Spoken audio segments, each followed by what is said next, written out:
Russia అధ్యక్షుడు Vladimir Putin America అధ్యక్ష ఎన్నికల్లో ట్రంప్ విజయం సాధించేందుకు సహకరించారనేందుకు మరిన్ని ఆధారాలు లభించాయని అమెరికా నిఘా వర్గాలు పేర్కొన్నాయి.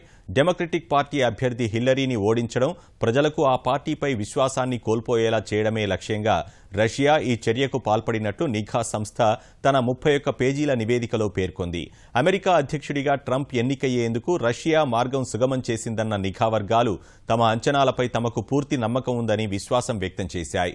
పుతిన్పై వస్తోన్న ఆరోపణలు, డెమోక్రటిక్ ఈమెయిల్స్ వ్యవహారంపై పూర్తిస్థాయి విచారణ జరిపించాల్సిందిగా అధ్యక్షుడు ఒబామా ఇప్పటికే ఆదేశించారు. మరోవైపు ఈ నివేదికలోని అంశాలను ఖండించిన ట్రంప్ నేషనల్ డెమోక్రటిక్ కమిటీ సహా ఇతర ప్రభుత్వ సంస్థల సైబర్ వ్యవస్థపై చైనా, రష్యా లాంటి దేశాలు చేసిన సైబర్ దాడులు ఎన్నికల ఫలితాలపై ఏమాత్రం ప్రభావం చూపలేదని వ్యాఖ్యానించారు.